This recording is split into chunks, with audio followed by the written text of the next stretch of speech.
নমস্কার, আপনারা দেখছেন জেলার 1 নম্বর অনলাইন এবং TV channel Birbhum RC TV. আপনাদের সঙ্গে আমি শুভাশিস। শুরু করছি আজকের সংবাদ। বিস্তারিত সংবাদে যাওয়ার আগে দেখে নেব সংবাদ শিরোনাম। সংগঠনের পক্ষ থেকে জেলার ডিআইকে স্মারকলিপি সিউড়িতে।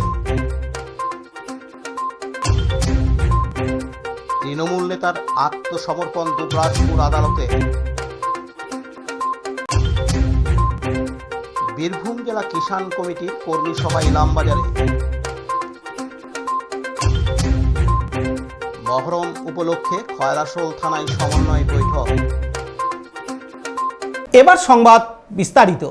5 দফা দাবি দেওয়া নিয়ে 23শে জুন মঙ্গলবার শিক্ষক, শিক্ষার্থী ও শিক্ষা ব্যবস্থার উন্নতির স্বার্থে গঠিত সংগঠন উস্তি united primary teachers welfare association Birbhum জেলার ডিআইকে একটি স্মারকলিপি জমা দিলেন, যেখানে তারা বিগত বেশ কিছু দাবি দেওয়ার বিষয় তুলে ধরেন। এছাড়াও 2021 সালের আগস্ট মাসের আগে নিযুক্ত শিক্ষক শিক্ষিকাদের টেট সমস্যার সমাধানে যথাযথ পদক্ষেপ গ্রহণ করতে হবে বলে জানান। 2012 সালে টেট উত্তীর্ণ ও 2014 সালে চাকরিতে যোগদানকারী শিক্ষক শিক্ষিকাদের অবিলম্বে টেট পাস সার্টিফিকেট প্রদান করতে হবে। এছাড়াও পিএফ স্টেটমেন্ট অনলাইন চালু করা, বছরের শেষে সমস্ত শিক্ষক শিক্ষিকাদের ফর্ম 16 সিল সিগনেচার সহ প্রদান করা ইত্যাদি দাবি দেওয়া তুলে ধরা হয়। শিক্ষক শিক্ষিকাদের যারা 2010 সালের আগস্ট মাসের আগে নিযুক্ত হয়েছেন তাদের তরফ থেকে জানানো হয় তারা আবার কেন টেট পরীক্ষা দেবেন, তখন তো এই নিয়ম ছিল না। এদিন তাদের পক্ষ থেকে আরও জানানো হয়, আজকে আমাদের প্রাইমারি যে ডিআই আছেন সেই ডিআই অফিসে আজকে আমরা ডিআইকে একটা ডেপুটেশন দেবো বলে এসেছি।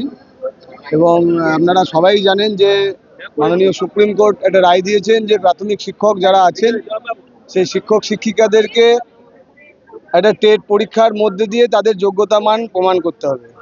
কিন্তু আজকে যারা 20 বছর 25 বছর বা 30 বছর ধরে চাকরি করে আসছেন তাদেরকে যদি পুনরায় নতুন করে প্রমাণ করতে হয় যে তারা শিক্ষক, তার থেকে লজ্জার মনে হয় আর কিছু হয় না।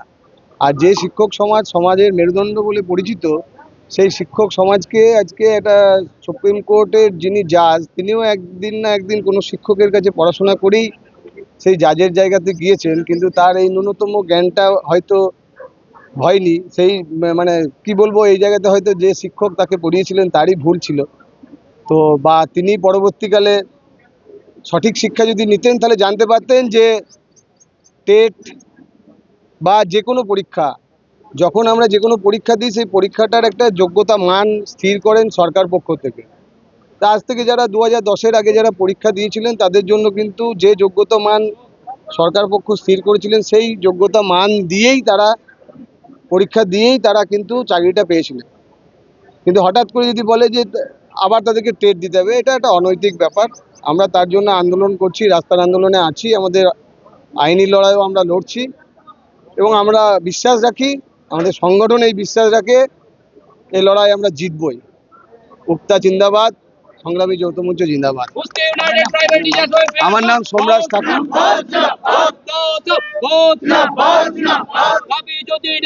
হ্যাঁ, আমার নাম সোমরাজ ঠাকুর, আমি এই ইউপিটিডব্লিউ এ। সিউড়ি থেকে পার্থ দাসের রিপোর্ট, বীরভূম আরসি টিভি। বিগত 2023 সালে তিস্তর পঞ্চায়েত নির্বাচনের দিন বিজেপির মহিলা গ্রাম পঞ্চায়েত প্রার্থীর উপর হামলা, মারধর ও শ্লীলতাহানির অভিযোগ হয় দুবরাজপুর থানায়। অভিযোগ দায়ের হয় দুবরাজপুর ব্লকের লোবা গ্রাম পঞ্চায়েতের প্রাক্তন তৃণমূল কংগ্রেসের অঞ্চল সভাপতি উজ্জ্বল ঘোষের বিরুদ্ধে। বেশ কিছুদিন ধরে সে পলাতক ছিল। অবশেষে 23শে জুন মঙ্গলবার দুপুরে সে দুবরাজপুর আদালতে আত্মসমর্পণ করেন। তাকে আগামী 6 জুলাই পর্যন্ত জেল হেফাজতে নির্দেশ দেন দুবরাজপুর আদালতের বিচারক। এদিন দুবরাজপুর আদালতের সরকারি আইনজীবী জানান, 2023 সালে যে পশ্চিমবাংলায় পঞ্চায়েত ইলেকশন ছিল সেই ইলেকশনে লোবা গ্রাম পঞ্চায়েতের যে প্রার্থী মহিলা প্রার্থী ছিলেন উনি একটা দুবরাজপুর থানায় একটা অভিযোগ দায়ের করেন গত 8/6/2026 তারিখে।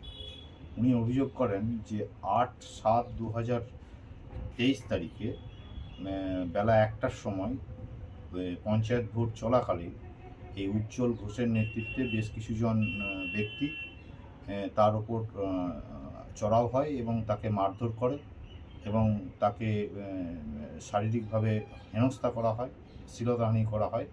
সেই অভিযোগ পাওয়ার পর পুলিশ শুরু করেন এবং তদন্ত চলাকালীন উজ্জ্বল ঘোষ উনি আজ অর্থাৎ 23/6/2026 তারিখে আদালতে আত্মসমর্পণ করেন। আদালত সমস্ত দিক বিচার বিবেচনা করেন এবং উভয় পক্ষের শুনানির পর অভিযোগ খতিয়ে দেখে তার যে বেল পেয়ার সেটাকে রিজেক্ট করেন এবং তাকে 6/7/2026 তারিখ পর্যন্ত জেল হেফাজতের নির্দেশ দেন এবং সেই সঙ্গে আদালত তদন্তকারী অফিসারকে আদেশ দেন যে 29/6/2026 তারিখে তদন্তের রিপোর্ট আদালতে পেশ করার জন্য। বিরুদ্ধে অভিযোগ রয়েছে, মারধরের অভিযোগ রয়েছে, শ্লীলতাহানির অভিযোগ রয়েছে, এই অভিযোগে তদন্ত করছেন পুলিশ। এইটাতে আপাতত এফআইআর নেমড আছেন 4 জন, তার মধ্যে উজ্জ্বল ঘোষ একজন। দুবরাজপুর থেকে লালটু মুখার্জির রিপোর্ট, বীরভূম আরসি টিভি। 23শে জুন মঙ্গলবার একটি ছোট্ট অনুষ্ঠানের মধ্য দিয়ে ইলামবাজার ব্লক কিষাণ কমিটির কর্মী সভার আয়োজন করা হয়। এই কর্মী সভায় প্রায় শতাধিক কংগ্রেস কর্মীরা অংশগ্রহণ করেন। যদিও কিষাণ কংগ্রেস কমিটির পক্ষ থেকে জানা যায় এদিন ইলামবাজার একটি পথসভার আয়োজন করা হয়েছিল, কিন্তু অনিবার্য কারণবশত সেটি বাতিল হয়েছে, তাই একটি বেসরকারি অনুষ্ঠান ভবনে কর্মী সভার আয়োজন করা হয়। এই অনুষ্ঠানে উপস্থিত ছিলেন কিষাণ কংগ্রেস রাজ্য সভাপতি এআইসিসির সদস্য তপন দাস, বীরভূম কিষাণ কংগ্রেস জেলা সভাপতি সৈয়দ সিরাজ আলী, সহ সভাপতি শেখ নাজিম উদ্দিন প্রমুখ। এদিন প্রায় শতাধিক কংগ্রেস কর্মী সমর্থক কিষাণ কংগ্রেস রাজ্য সভাপতি তপন দাসের হাত ধরে জাতীয় কংগ্রেসে যোগদান করেন। অ্যাকচুয়ালি আজকে কর্মসূচি ছিল আমাদের দিকে যে যোগা দিবসের দিনে এই জেলা কৃষক কংগ্রেস বাস স্ট্যান্ডে একটা সভা করেছে।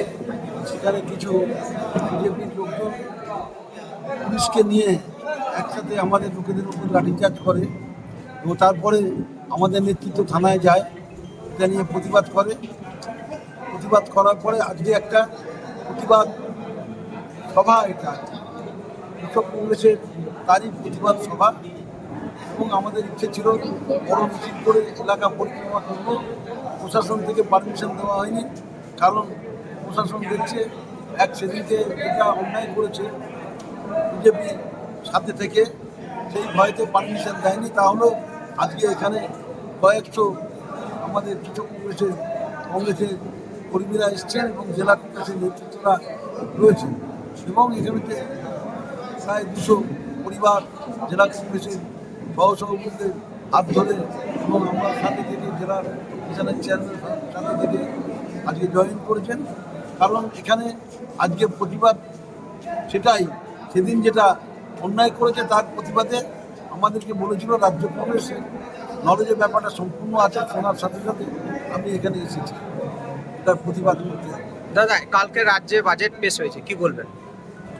কালকে রাজ্যে বাজেট পেশ হয়েছে, যে বাজেট করেছে এটা জুমলা বাজেট, এই বাজেটে কিছু নেই, বাজেটই করেছে এরা সারা জীবন বাজেট করে। প্রধানমন্ত্রীও বলেন, এখন নতুন করে মুখ্যমন্ত্রীও বলেন, কারণ একটা জিনিসে আপনাদের বুঝে নিতে হবে। শ্যামাপ্রসাদ মুখোপাধ্যায় নিয়ে আমি বলছি, ছোট জিনিস নয়। শ্যামাপ্রসাদ মুখোপাধ্যায়ের একটা ভোট, কংগ্রেসের 55টা ভোট, লেফটের 2খানা ভোট, কৃতিত্ব কাকে দিয়ে গেলেন? যার একটা ভোট, সে দিলেও কি হতো, না দিলেও কি হতো, বাংলার কোনো সমস্যা হতো না। তাকে সম্পূর্ণরূপে কৃতিত্ব দিয়ে প্রধানমন্ত্রী, মুখ্যমন্ত্রী এখানে দাঁড়িয়ে এ পশ্চিমবঙ্গবাসী নয়, ভারতবাসী সব বৃষ্টি করছে, কমপ্লিট একটা মিথ্যে করে গেল।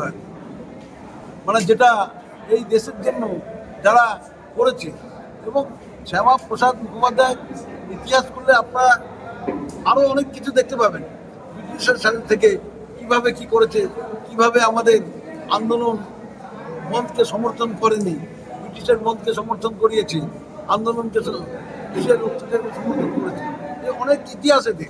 এরা কেউ দেশের মাটির কাজ করেনি, কিন্তু দেশের দায়িত্ব এনাদের মাথার উপর আছে। কর্মীদের উদ্দেশ্যে কি বার্তা দেবেন? কংগ্রেস কর্মীদের উদ্দেশ্যে কি বার্তা? কংগ্রেস কর্মী যারা আছেন আগামী দিনে সংগঠিত হয়ে একসাথে লড়াই করে 29 সালে এই গভর্নমেন্টকে যে কোনো উপায় সরাতে হবে, তার আগে এই বিজেপি গভর্নমেন্টই বাংলায় থাকবে।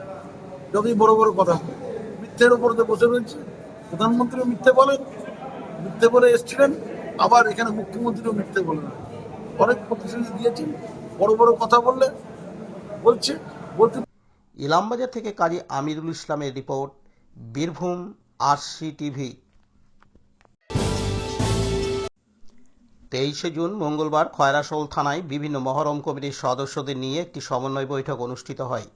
বৈঠকে মহরমের শোভাযাত্রা ও কর্মসূচি শান্তিপূর্ণভাবে সম্পন্ন করার লক্ষ্যে একাধিক গুরুত্বপূর্ণ নির্দেশিকা জারি করা হয়।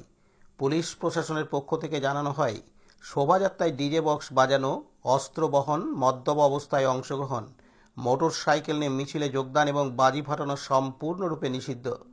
পাশাপাশি ট্রাফিক আইন মেনে চলা, সামাজিক মাধ্যমে উস্কানিমূলক মন্তব্য থেকে বিরত থাকা এবং নির্ধারিত সময়ের মধ্যে অনুষ্ঠান শেষ করার নির্দেশ দেওয়া হয়। শোভাযাত্রাগুলিকে পূর্ব নির্ধারিত রুট অনুসরণ করে নির্ধারিত সময়ের মধ্যে গন্তব্যে পৌঁছানোরও নির্দেশ দেওয়া হয়। যে কোনো প্রয়োজনে অবিলম্বে পুলিশের সঙ্গে যোগাযোগ করার আহ্বান জানানো হয়। বৈঠকে উপস্থিত ছিলেন ডিএসপি ক্রাইম প্রতীক রায়, বিডিও ডক্টর সৌমেন্দু গাঙ্গুলি, খয়রাশোল থানার ওসি উৎপল কুমার দাস, সমাজসেবী অনুপম বাগ, উৎপল সাঁই, অন্যান্য পুলিশ আধিকারিক এবং বিভিন্ন মহরম কমিটির প্রতিনিধিরা। খয়রাশোল থানার ওসি উৎপল কুমার দাস জানান, মহরমের সকল কর্মসূচি শান্তিপূর্ণ ও সুষ্ঠুভাবে পরিচালনার জন্য পর্যাপ্ত পুলিশ মোতায়েন করা হবে। আমাদের আজকে থানাতে আমাদের ডেকেছিলেন এবং আমাদেরকে মহরম সম্বন্ধে যে গাইডলাইন আছে সেই গাইডলাইনগুলো দিল। সেই গাইডলাইনের মধ্যে আমাদের যে র্যালি হবে, র্যালির মধ্যে যেমন ধরেন বাইকের র্যালি করা যাবে না, এবং যাতে আবার ট্রাফিক জ্যাম না হয়, অ্যাম্বুলেন্স যে জিনিসগুলো আছে সেগুলো আমাদেরকে পার করতে হবে এবং সুষ্ঠুভাবে শান্তিভাবে মানে করতে হবে। আর যাতে আমরা কমিটি এবং যারা স্বেচ্ছাসেবক আছি আমরা তারা সবাই মিলে এবং সেই জায়গাতে উপস্থিত থাকতে পারি এবং সবাই মিলে সুস্থভাবে আমরা সেই রুট যেমন ভালোভাবে এই করতে পারি সেইভাবেই করতে। আর আমাদের ডিজে বাজানো চলবে না। আর মোটামুটি আপনার যেভাবে প্রতি বছর হয় সেভাবে আমাদেরকে করতে, নতুন কিছু হবে না। অস্ত্রের জন্য বললো যে অস্ত্র নিয়ে যাওয়া যাবে না, কিংবা ওই আপনার মিছিলে কিংবা এতে বললেন। এবার আমাদের প্রতি বছর অস্ত্র বলতে আমাদের লাইসেন্সে যেটা আছে আর কি, বললাম টাঙ্গি লাঠি, ঠিক আছে। অস্ত্র বলতে আমরা কি কোনো আর্মস তো কোনো খারাপ কিছু নিয়ে যাই না, এগুলা নিয়ে যাই। কিন্তু এই বছর অন্য বছর সেটা বলে না, এই বছর প্রথম বললো যে এটা আপনার অস্ত্র নিয়ে যাওয়া যাবে না, এইটুকুই বললো আর কি। সেটা আমরা সেটা গ্রামে গিয়ে বলবো আর কি। আমরা কমিটি আছে আমাদের কমিটির পক্ষ থেকে আমরা এসেছি। সময়ের ব্যাপারে যেটা আমাদের সময় আছে, যে রুটে যাব, যে কোন সময় বেরোবো, আমরা কোন সময় আমরা সমাপ্ত করব, সেই টাইমটা লিখিতভাবে আমাদেরকে লিখিয়ে দিতে হবে এবং সেই টাইম মতো আমরা যেমন এটাকে শেষ করতে পারি, তার মানে আমাদের সেই টাইম মতো আমরা এটা মহরমটা শেষ করব এবং আমরা নিজের জায়গা ফিরে আসবো। খুশি, আমাকে প্রশাসনকে খুবই ধন্যবাদ যে আমাদেরকে নিয়ে, সবাইকে নিয়ে আমাদের যে গাইডলাইন দিচ্ছেন, আমাদের সহযোগিতা করছেন এবং আমাদের পাশে থাকছেন এবং আমাদের যেদিন আমাদের শেষ দিন মজির মাটির দিন আমাদের সাথেই থাকবেন ওনারা এবং আমাদের সহযোগিতার জন্য মানে অনেক ধন্যবাদ এবং অনেক ধন্যবাদ প্রশাসন এবং আমাদের ওসি সাহেবকে এবং ক্রাইম মহরম কমিটি। আমাদের যে কমিটি, প্রত্যেকটা গ্রামের যে যারা কমিটি আছে, লাইসেন্স প্রাপ্ত যারা সদস্য আছে তারা এবং কমিটির লোক এসেছিলেন, সবাই এসেছিলেন।